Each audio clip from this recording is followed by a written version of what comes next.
కేంద్ర ప్రభుత్వం ఇక కీలక నిర్ణయం తీసుకుంది. టెలిగ్రామ్‌ని బంద్ పెట్టినట్టు తెలుస్తుంది. ఇక ఎందుకు బంద్ పెట్టాల్సి వచ్చిందంటే మనకు తెలుసు నీట్ పేపర్ లీకేజ్ నేపథ్యంలో గతంలో లీకేజ్‌ది మళ్ళీ ఇప్పుడు ఎగ్జామ్స్ నడిచి పెట్టే దిశగా ప్రభుత్వం అడుగులు వేస్తున్న నేపథ్యంలో మళ్ళీ లీక్ అవుతుందన్న దానికి టెలిగ్రామ్ ద్వారా లీక్ అవుతుందేమో అన్నట్టుగా ప్రభుత్వం ప్రస్తుతానికి టెలిగ్రామ్‌ని బ్యాన్ చేసే దిశగా, బ్యాన్ అంటే పూర్తి ఏమి కాదు, బ్యాన్ చేసే దిశగా అయితే అడుగులు వేసింది. రీనీట్ వేళ లీకులకు చెక్ పెట్టేందుకు ఈ నెల 22 వరకు కేంద్రం ఈ నిషేధాన్ని విధించింది. ఈ బ్యాన్ కేవలం ఈ నెల 22 వరకు మాత్రమే కేంద్ర ప్రభుత్వం నిషేధించింది. దీనికి తెలిసిగా నీట్ లీకేజ్ ఇప్పుడు నీట్ ఎగ్జామ్ నడుస్తుంది, అంటే మళ్ళీ ఎగ్జామ్ కండక్ట్ చేస్తున్న నేపథ్యంలో మరోసారి అలాంటి తప్పిదం జరగకుండా టెలిగ్రామ్ ద్వారా ఏమైనా జరుగుతుందేమో టెలిగ్రామ్ని నిషేధించినట్టు తెలుస్తుంది. ఇక ఆంక్షలు విధించిన అందుబాటులో సేవలు ఉన్నట్లు కూడా తెలుస్తుంది. మరి ప్రభుత్వం ఆంక్షలు విధించినా కూడా అందుబాటులో సేవలు ఎట్లున్నాయో తెలియదు. దాని మీద సీఈఓ కూడా స్పందించిండు. టెలిగ్రామ్ సీఈఓ స్పందించి అసలు దొంగలకు పోయేది ఏమీ లేదు, అసలు దొంగలు ఎవరైతే ఉంటో వాళ్ళకి పోయేది ఏం లేదు టెలిగ్రామ్ ఇట్లా బ్యాన్ చేయడం వల్లని ఆయన కొద్దిగా స్పందించినట్టే తెలుస్తుంది. టెలిగ్రామ్ సీఈఓ స్పందించినట్టు తెలుస్తుంది. చూద్దాం దీని గురించి. నీట్ ఎగ్జామ్ పేపర్ లీక్ కావడంతో ఈ నెల 21న మళ్ళీ నీట్ నిర్వహించనున్నారు. అన్ని రకాల జాగ్రత్తలు తీసుకుంటే కేంద్రం టెలిగ్రామ్ వేదికగా ఎక్కువగా క్వశ్చన్ పేపర్ ప్రచారమైందన్న ఆరోపణల నేపథ్యంలో ఆ సామాజిక వేదికపై ఆంక్షలు విధించింది.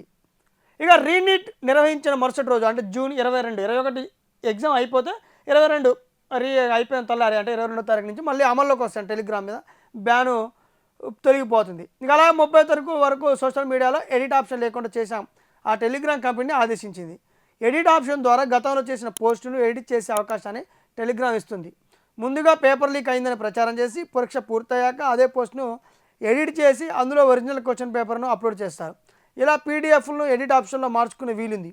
అది కూడా పోస్ట్ టైం మారకుండానే, అంటే ఎడిట్ చేసిన టైం అందులో ఉండదు కాబట్టి ఎగ్జామ్ ముగిశాక కూడా తప్పుదారి పట్టించే పీడిఎఫ్ను తొలగించి పరీక్షలో వచ్చిన అసలైన ప్రశ్నపత్రాన్ని అదే పీడిఎఫ్ స్థానంలో అప్లోడ్ చేసి తప్పుదారి పట్టించే అవకాశం ఉన్న నేపథ్యంలో ఎడిట్ ఆప్షన్ కూడా, అంటే టెలిగ్రామ్లో ఎడిట్ ఆప్షన్ కూడా 30 తారీఖు వరకు ఏం లేకుండా చేయాలని ప్రభుత్వం చెప్పడం జరిగింది. అయితే దీనికి టెలిగ్రామ్ కూడా స్పందించింది. సీఈఓ కూడా ఏదో మాట్లాడింది. కేంద్రం వాట్సాప్పై యాక్షన్ తీసుకోకుండా ఓన్లీ టెలిగ్రామ్ను ఎందుకు బ్యాన్ చేసింది? Paper leaked re-NEET 2026 private mafia వంటి ఛానల్ ప్లాట్ఫామ్పై బహిరంగ క్వశ్చన్ పేపర్లు ఉన్నాయని, అందుకు లక్షలు కావాలని డిమాండ్ చేస్తున్నారు. వీటిని తొలగించే ప్రయత్నం చేసినా సాధ్యం కాలేదని ఎన్డీఏ పేర్కొంది.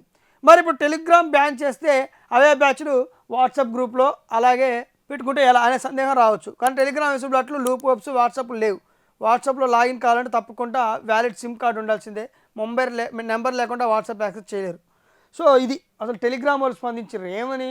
వాట్సాప్ లాంటి ప్లాట్ఫామ్లు డబ్బులు తీసుకునే ఇతర వ్యక్తులు ఇట్లాంటి వాళ్ళందరూ అంటే గతంలో చేయడానికి రెడీ కూడా ఉన్న నేపథ్యంలో వాళ్ళ మీద యాక్షన్ తీసుకోవడం మా మీద ఎందుకు తీసుకుంటారని టెలిగ్రామ్ వాళ్ళు అన్నప్పుడు ప్రభుత్వం దానికి ఒక నిర్దిష్టమైన ఎన్డీఏ ప్రభుత్వం చెప్పడం. ఇప్పుడు టెలిగ్రామ్ ఓపెన్ చేయడానికి నిర్దిష్టమైన సిమ్ కార్డు కానీ నిర్దిష్టమైన అవసరం లేదు. అదే వాట్సాప్ లాగిన్ అవ్వాలంటే నెంబర్ ఉండాలి, సిమ్ కార్డు ఉండాలి, ఇతరత్ర ఈ మొత్తం ఉంటే లాగిన్ అవ్వాలి. సో అక్కడ ఒక లీక్ అయితే దొరికిపోతారు కాబట్టి వాటి మీద కాకుండా ఓన్లీ టెలిగ్రామ్ మీదనే యాక్షన్ తీసుకున్నట్టు తెలుస్తుంది. లీక్ వీరులను శిక్షించని బ్యాను.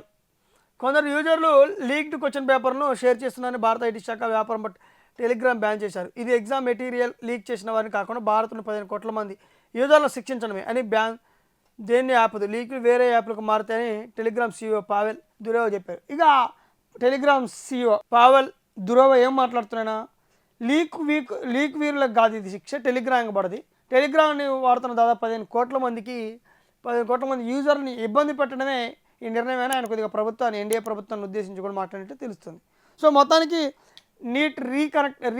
నీట్ ఎగ్జామ్ సందర్భంగా కేంద్ర ప్రభుత్వం తీసుకున్న నిర్ణయం దీన్ని మాత్రం మీద రకరకాల అటు పాజిటివ్ కోణంలో అయితే మంచి జరుగుతుంది, కొద్దిగా లీకేజ్ కట్టడి జరుగుతుందంటూ కూడా కొంతమంది చెప్తుంటుంటే ఇటు టెలిగ్రామ్ సంస్థకు సంబంధించిన వాళ్ళు కానీ కొంతమంది కానీ మిగతా వాళ్ళు అంటే ఎవరైతే లీక్ చేస్తున్నా వాళ్ళకి కాకుండా 15 కోట్ల మంది యూజర్లు ఇబ్బంది పెడుతుందంటూ కూడా వస్తుంది. సో మొత్తానికి ఏదైనా ప్రభుత్వం ఒకవేళ నష్టం పెద్దగా వచ్చే నష్టం లేకపోవచ్చు. ఇవి బ్యాన్ చేసి 20 రోజులు బ్యాన్ చేసినంత నష్టం 22వ తారీఖు వరకు బ్యాన్ చేసినంత వరకు నష్టం లేదు, కానీ లీకులకు మాత్రం కొద్దిగా కట్టడి చేసే అవకాశం ఉంటుంది. ఇంకా వీటి మీద కాకుండా కేంద్ర ప్రభుత్వం ఆ దృష్టి ఏందో ఒక టెలిగ్రామే కాకుండా మిగతా వాటి మీద కూడా పెట్టి కొద్దిగా చూసుకుంటే ఈసారన్నా నీట్ ఎగ్జామ్ అయినా ప్రభుత్వం కండక్ట్ చేస్తే ఇప్పటికే కేంద్ర ప్రభుత్వం మీద బొచ్చడు ఆరోపణలు, ఒకటే కాదు 2 కాదు 80 సార్లు పేపర్ లీకేజ్ లేని ఆరోపణలు ఉన్న నేపథ్యంలో చూసుకుంటూ కూడా కేంద్ర ప్రభుత్వం కూడా ఆ దిశగా అడుగులేస్తే కూడా బెటర్ అని చెప్పొచ్చు.